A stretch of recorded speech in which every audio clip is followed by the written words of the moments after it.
love you. You and your sisters have been such a blessing in my life. And I'm going to go ahead and put Tiff on the spot. I'm going to go ahead and make an announcement. Around my birthday this year, the closest Sunday to the 15th of November, Tiff and her sisters are going to be back. The Haynes sisters are going to be back with us. That's my birthday present. I've told Tiff, as long as I live, as long as God lets me live, on my birthday, the closest Sunday to it, I'm going to have the Haynes sisters. If I have to have them in my house, I may be run out of Bruceville by then, but I love Tiff and I love the Haynes sisters. They've been such a blessing in my life. This, believe me, is totally unplanned. I had planned to preach. Well, before I say that, let me ask you, how many of you have seen the series or seen the movie The Chosen? Have any of you been watching the series of The Chosen? I think we're in the, fourth or fifth? We've ended the fourth, it's about to go into the fifth. We've ended the fourth and going into the fifth.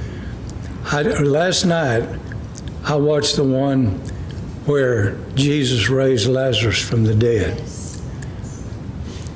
And I was planning on preaching on that passage where Jesus raised Lazarus from the dead. But God had another idea. Anthony, I'm so glad to see you. So glad you're here. Come here. Come up here, Anthony.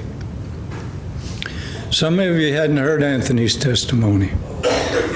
After the miracle God worked in Anthony's life, Anthony came and gave testimony here in our church.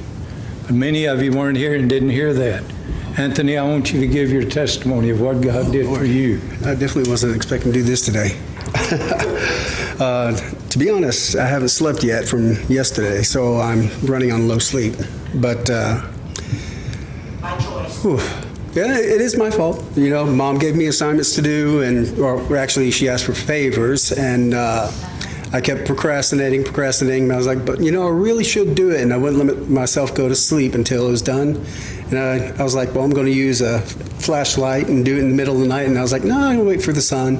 And here we are. So, anyway,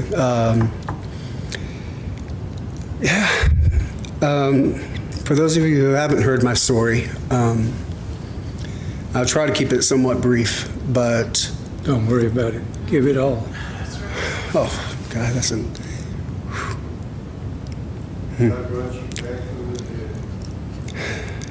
It's funny. I actually was talking to a nurse yesterday about it and broke up in the medical office over it. And I don't even know why I brought it up. I haven't brought up the story in a while. Because God wanted you to share it today. But long story short, there's no way to make it short, honestly. Life happens, and we all go through different paths through our lives as we learn things and as we mature. And I had a pretty good headway in life. My mom and dad gave me the tools I needed to be a successful adult, and they raised me right and gave me, they taught me about God and did well in school, and I had a good foundation for living as a proper adult, or so I thought. But having the tools doesn't necessarily mean that you're going to be able to complete a product, at least not on your own. And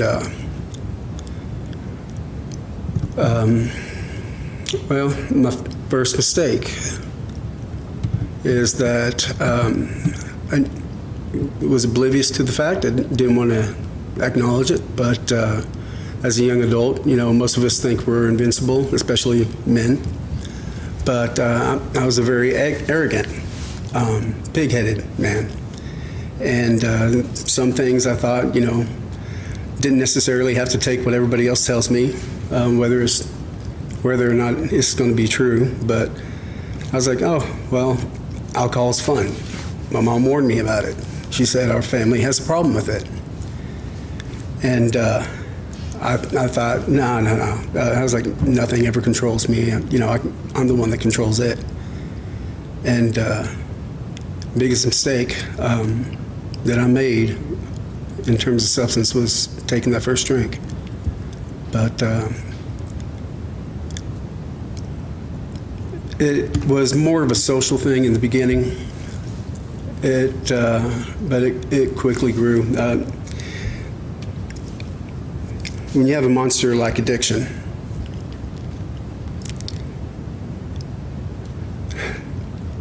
would you mind if I grab my Gatorade real quick, just so I keep my mouth dry? Sure. Not wet, if you don't mind. Oh, sorry. My medicine does give me dry mouth, I apologize.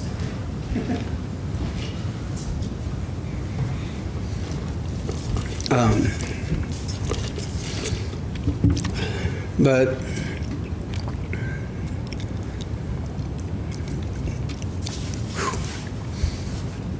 I started being a social animal, so to speak. I put off college after being already pretty successful in it. I was going to take a year break, be social, and I get distracted with my friends group. And I was like, oh, we'll just put it off for 1 year.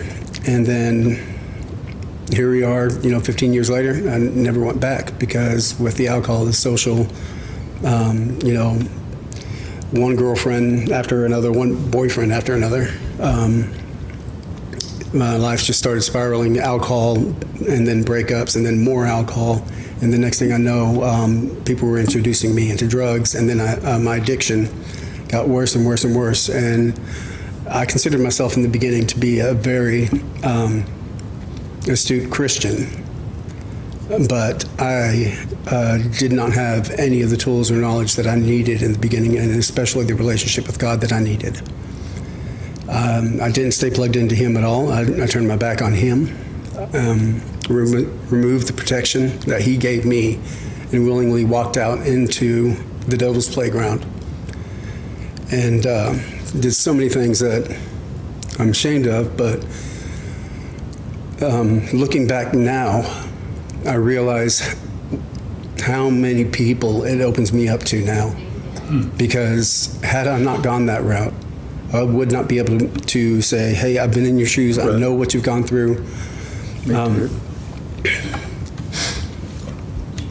But, I mean, sometimes you hear somebody get up on the pulpit and they'll say,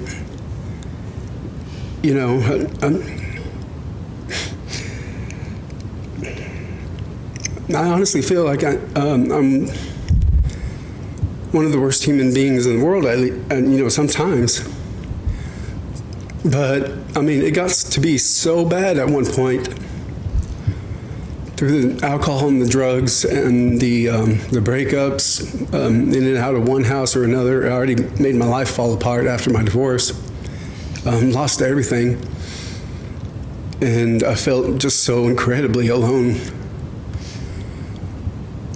And I knew, in fact, that my parents were there, but I didn't feel it for a time, especially under the influence of substances. And there was a night that I chose to attempt to take my life.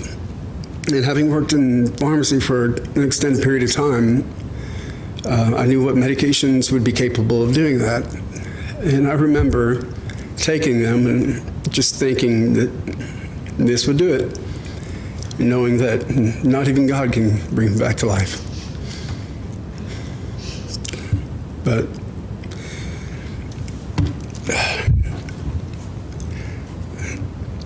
I basically induced an overdose of an antidepressant, a special type of antidepressant, but it gave me serotonin syndrome anyway, but it followed with cardiac arrest. Well, first it was, oh Lord, just thinking about it was so terrible. But first your mind starts going loopy, and then it goes a little crazy, and then you fade out. Then I was having seizures, and then you go into cardiac arrest ultimately. And throughout the event, I ended up having multiple strokes. And during this time that I did that, I was still withdrawing from alcohol and trying to recover from methamphetamine in my system at the same time. And now I put a lethal dose of a medication into my system that I was certain the medical community wouldn't be able to bring me back, and that my life would be ended at that point in time. And then on top of that, when I got to the hospital, because of the state of my body, because of the ways I had ravaged it, I wasn't taking care of myself. I succumbed to, I was on life support to begin with. I'm surprised that I was astounded. It was a miracle that they got my heart beating again and put me on life support. But I ended up contracting sepsis, C. diff, and pneumonia, having strokes, half a dozen different types of events that individually, by themselves alone, would be able to kill me. And I mean, if we were to count the number of things that were coinciding at the same time, it's probably at least 9 or 10 different things individually that should have killed me. Did. My heart did stop for an hour. I had no oxygen to my brain.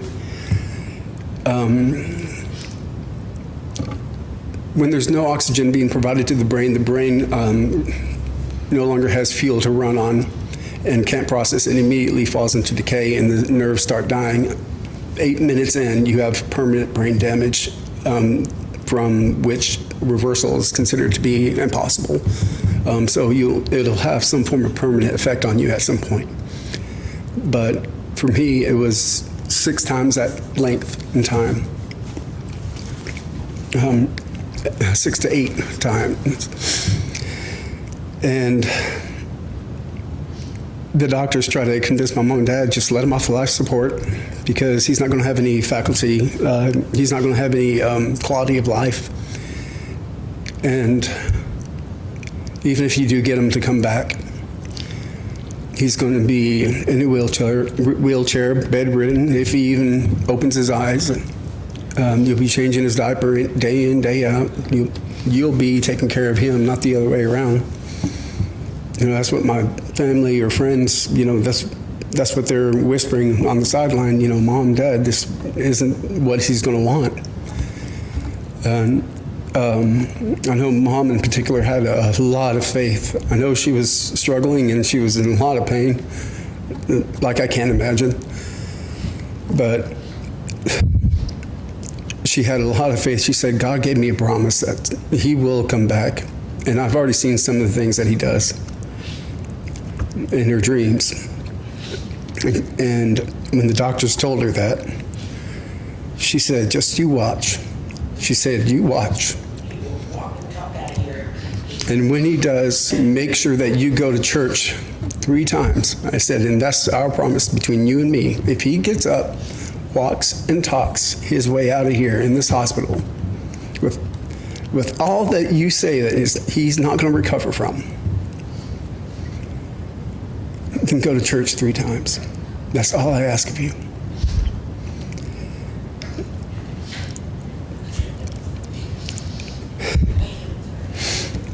And during that month coma, I do have some very vague memories of what I saw, what I experienced. And there is an afterlife. I wasn't even sure of what it was that I saw. But when I came back, I do remember Mom saying, did you see Jesus? And I said, Mom, I can't say I remember seeing him. I do remember a very unpleasant experience. I don't know if it was hell, but it was very lonely and torturous. They knew exactly everything that I feared and hated. And they used every bit of that against me.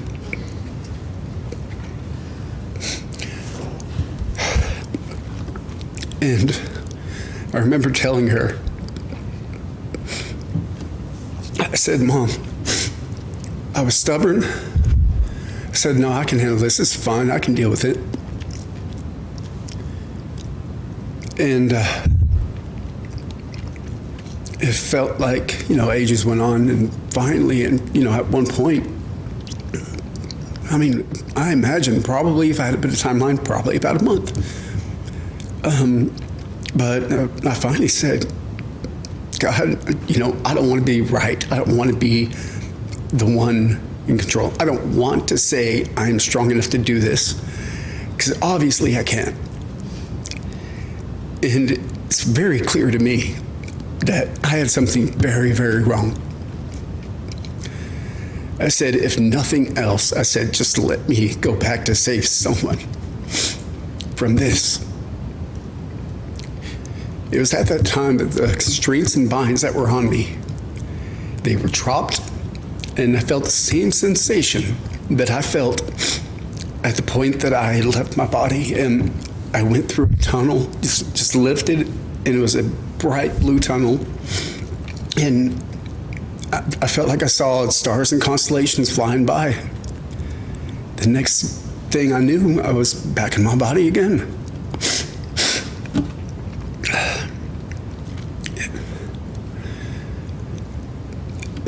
The incredible part is that it has taken me so long to remember a lot of that.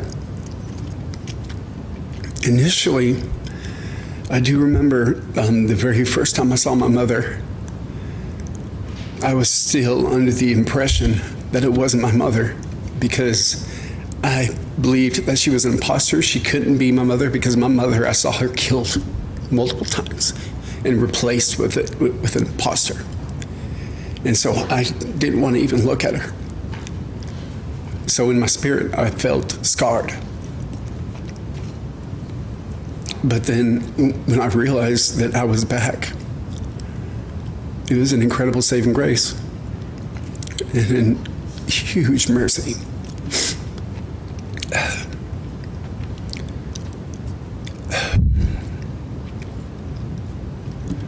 But people wonder sometimes if, but Jesus did miracles in the past.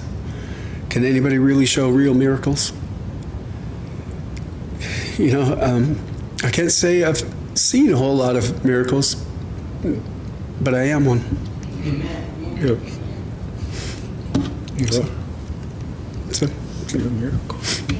You're a miracle, Anthony. well, thank you for listening. Even though Anthony wasn't dead for 4 days like Lazarus, God still raises the dead. God still has the power to do anything God wills and chooses to do, just because He's God. God raised Anthony up literally from the dead. David Bailey was practically dead, practically ready to give him up, right? God brought him back. Remember, we had the testimony service where 3 or 4 different people got up and gave testimony of how God brought them basically from a deathbed. God's still in the miracle working business, folks. That's why I keep trying to emphasize prayer so much. God works through prayer. So many times we go out and witness or do some things that we say is for the Lord, and basically we're doing it for our benefit instead of doing it for the glory of God. And there's certain things that we can help God with. There's certain things that we can help God bring somebody to Jesus in faith. But it's really all up to Him. See, we do what we can do is very limited. But when we pray, we get what God can do. And that's unlimited. God can do anything. God can bring anybody back from the dead that he chooses to. And people say, well, why does he choose to do miracles for some people and not do miracles for others? I'll tell you the answer to that. I don't know. But I've found out one thing. The best thing you and I can do is leave it up to him. We pray and ask God to do what we desire God to do for ourselves or for somebody else, and we pray that God will do it, and sometimes God does it exactly like we ask. Sometimes God does it differently. Sometimes God chooses not to do it at all. And we say, why? Why, God? Why do you do this for this person? You don't do it for somebody else. I got amazed watching The Chosen. The story of Thomas. The story of Thomas and his wife. He kept asking why. Why would you bring Lazarus back from the dead? Why would you do these miracles for other people? And you didn't do a miracle for my wife. Eventually, Thomas will find the answer. But you know, he was called Doubting Thomas. But you know, God gave me a message years ago on Believing Thomas. Because when Jesus finally came back from the dead and met with the disciples, you remember he told Thomas, Thomas said, I won't believe unless I can put my finger in the nail prints in his hand and thrust my hand in his side. And Jesus said, Thomas, come. Put your fingers in my nail prints. Put your hand in my side. And Thomas said, what? Lord, I believe. Believing Thomas. He did finally believe. He didn't understand all the way through. But in the end, he believed. He said, thou art my Lord and my God.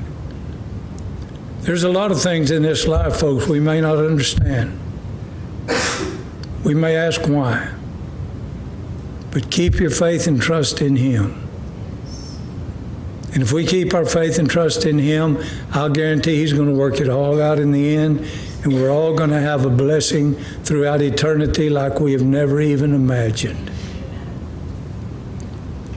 We're going to have a place in heaven for all of eternity.